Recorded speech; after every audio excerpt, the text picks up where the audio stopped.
안녕하세요. 부산관제인 홍익표였습니다. 이번 시간엔 제가 처음 본 결정인데 파산 폐지 취소 결정을 한번 보겠습니다. 파산 폐지 취소 결정. 첫 번째 케이스는 이제 파산 면책 결정을 받았는데 채무자의 누락 채권을 뒤늦게 발견했습니다. 어떻게 할까요? 만약에 그때가 즉시 항고 기간, 그러니까 면책 결정문을 파산 폐지 결정이나 면책 결정을 수령하고서 14일 이내 내면 즉시 항고 기간을 할 수 있으니까 즉시 항고 기간 내라면 파산 폐지 결정 및 면책 결정에 대하여 항고 후 채권자 목록을 수정 후 누락 채권 포함해서 면책 결정을 다시 받을 수가 있습니다.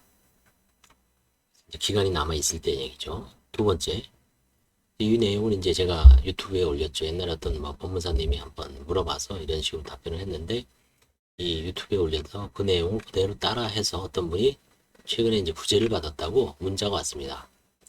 일전에 면책 결정받고 확정 전에 채권 누락 알고 잠깐 통화한 사람입니다. 즉시 한 거라도 해서 채권 추가라고 말씀해 주신 덕분에 채권 추가가 겨우 되고 기다리던 중 면책 취소됐다고 다시 허가 됐습니다. 좋은 조언에 너무 감사드립니다. 이렇게 해서 이제 부재를 받으신 분이 있습니다. 이번에는 이제 세 번째, 이 두 번째 거는 이제 항고를 하신 거죠. 이거는 항고를 한 겁니다. 즉시 항고. 세 번째는 판사님이 직권으로 폐지 결정을 취소한 겁니다. 폐지 취소 결정을 한 겁니다. 항고 사건이 아니었습니다. 예를 들어서 2월 6일 날 폐지 결정이 됐습니다. 그리고 나서 이제 좀 지나면 이제 면책 결정을 해주는데 면책 전에 2월 14일 한 일주일 지났죠. 누락 채권을 추가한 변경 신청서를 접수했습니다. 이거 항고 사건이 아닙니다. 그래서 이제 변경 신청서가 접수되니까 판사님은 2022월 15일 날 그 다음날 파산 폐지 직권 취소 결정을 내렸습니다. 그래서 이제 추가한 채권자에 대해서 송달을 하고 파산 선고 사실을 총가하고 4월 3일쯤까지 이제 새로운 기일을 열어서 그때 이제 재판이 끝납니다. 물론 이 기간은 이제 한 3월 달까지 주겠죠. 이 3번과 관련해서 예전에 제가 이제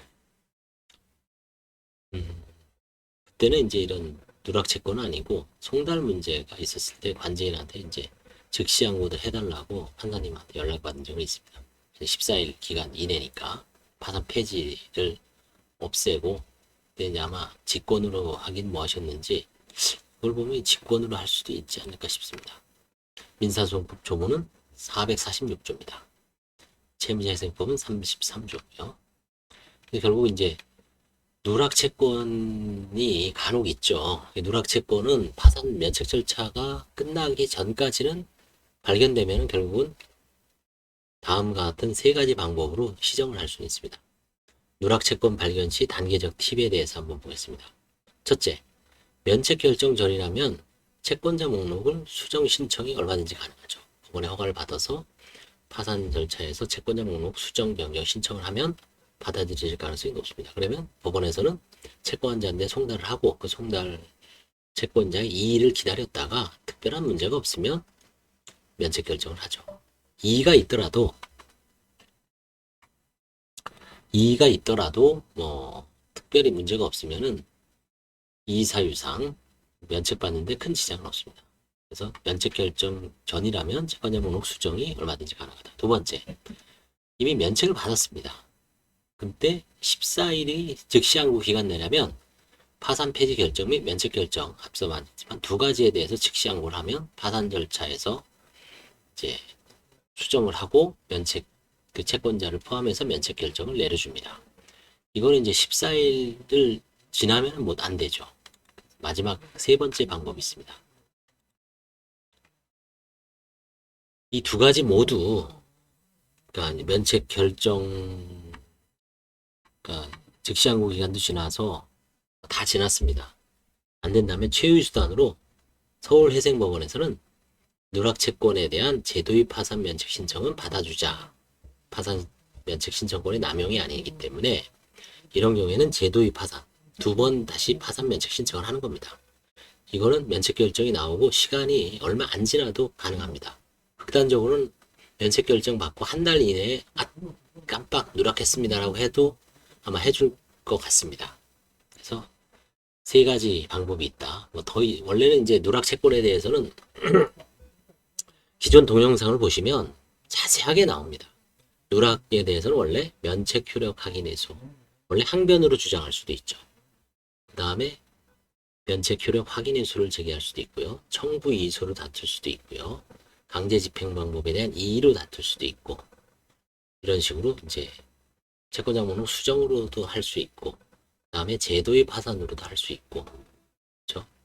한 6가지. 항소를 할 수도 있고요. 7가지 방법이 있습니다. 7가지 방법이 있기 때문에 만약에 이 두 번째 사안에서 면책 결정 후 14일이 즉시 항고 기간 내에 면책 결정만 항고를 했어요. 그러면 파산 폐지는 이미 파산 절차는 폐지가 돼서 채권자 목록을 수정할 수는 없습니다.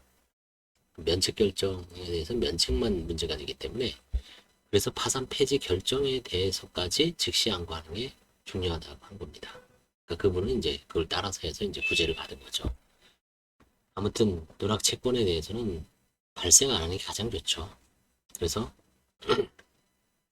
조회를 꼼꼼하게 하는 게 좋죠. 요즘은 소송조회 다 해주니까 한 10년 전, 15년 전만 하더라도 그 소송조회 잘 안 해줬죠. 법원에 가서 뭐 해야 되는데 요즘은 온라인으로도 하고 실제 법원에 가서 신분증만 내면 모든 사건, 타체, 타경, 그렇죠? 가합, 가소, 가단, 형사사건까지 가압류, 가처분 다 줍니다. 그걸 전부 한번 형사 빼고 민사사건, 지급명령, 뭐 전자독촉 다 한번 싹 훑고 한번 사건 검증을 해서 채권이 누구고, 그 다음에 혹시 넘어간 채권이 있는지, 그 다음에 그 채권 자체가 소송은 A라는 채권자가 해도 B씨로 넘어갈 수 있으니까 B씨로 넘어가는 거는 신용정보 회사에다가 돈을 주고 큰 돈 들어가는 건 아닙니다.